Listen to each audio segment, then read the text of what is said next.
ସମସ୍ତ ଦର୍ଶକ ବନ୍ଧୁମାନଙ୍କୁ ମୋର ହୃଦୟରୁ ପ୍ରଣାମ। ମୁଁ ଆଜି ବାପାଙ୍କ ବିଷୟରେ ପଦେ କିଛି କଥା କହିବି। ଯଦି ଆପଣମାନଙ୍କୁ ମୋ ଭିଡ଼ିଓଟି ଭଲ ଲାଗେ ତାହେଲେ ସବସ୍କ୍ରାଇବ୍ ଟିକେ କରିଦେବେ ଏବଂ ମୋର ଭିଡ଼ିଓଟିକୁ ପ୍ରଥମରୁ ଶେଷ ପର୍ଯ୍ୟନ୍ତ ଶୁଣିବେ। ଚାଲନ୍ତୁ ଏବେ ବାପାଙ୍କ ବିଷୟରେ କିଛି ଶୁଣିବା। ବାପା ହେଉଛନ୍ତି ଯିଏ ନିଜର ଦୁଃଖକୁ ଲୁଚାଇ ନିଜ ସନ୍ତାନର ସବୁ ଇଚ୍ଛାକୁ ପୂରଣ କରନ୍ତି। ସେ ହେଉଛନ୍ତି ବାପା। ଭାଗ୍ୟବାନ ତ ସେହି ପିଲାମାନେ ଯେଉଁମାନଙ୍କର ମୁଣ୍ଡ ଉପରେ ନା ବାପାଙ୍କର ହାତ ଥାଏ। ବାପା ହେଉଛନ୍ତି ସେହି ମହାନ ବ୍ୟକ୍ତି ଯାହାର ଗୋଟିଏ ବୁନ୍ଦା ଝାଳର ମୂଲ୍ୟ ଆମେ ଜୀବନ ସାରା କେବେ ବି ଶୁଝିପାରିବା ନାହିଁ।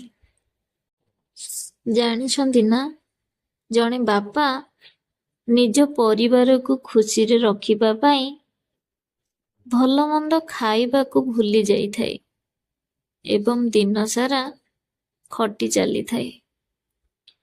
କେବେ ବି ଥକି ପଡ଼େନି କି କଷ୍ଟ କରୁଛି ବୋଲି ଦୁଃଖ ବି ଅନୁଭବ କରେନି। ଗୋଟିଏ ଡ୍ରେସରେ ବର୍ଷ ବର୍ଷ ବିତେଇ ଦେଇଥାଏ, କିନ୍ତୁ ନିଜ ପିଲାମାନଙ୍କୁ ନୂଆ ନୂଆ ଡ୍ରେସ ଆଉ ସ୍ତ୍ରୀକୁ ନୂଆ ଶାଢ଼ୀ ଦେବାକୁ କେବେ ବି ଭୁଲି ନଥାଏ। ହେଲେ କେହି ବି ଚିନ୍ତା କରନ୍ତିନି ସେ ଗୋଟିଏ ଡ୍ରେସରେ କେମିତି ଖୁସିରେ ଦିନ ବିତାଉଛନ୍ତି। ତଥାପି ସେ ମଣିଷଟି ବହୁତ ଖୁସି ଅନୁଭବ କରେ। ସେହି ମହାନ ମଣିଷ କିଏ ଜାଣିଛନ୍ତି ନା? ସେ ଆମର ବାପା। ଯାହା ପାଖରେ ବାପା ଥାଆନ୍ତି ନା, ସେ ଜୀବନରେ କେବେ ବି ଦୁଃଖ କରେନି। କିନ୍ତୁ ଥରେ ଯଦି ବାପା ଚାଲିଯାଆନ୍ତି ନା, ତମେ ଭାବିବ ଯେ ମୋ ଦୁନିଆ ଅନ୍ଧାର ହେଇଗଲା। ସତେକି ବାପାଙ୍କର ହାତ ତା ମୁଣ୍ଡ ଉପରୁ ଉଠି ଯାଇଛି। ସେ କେବେ ବି ଭାବେନି, ସେ କେବେ ବି ଚିନ୍ତା କରିପାରେନି କି ମୋ ଦୁନିଆରେ ଆଜି ଏକା ହେଇଯାଇଛି।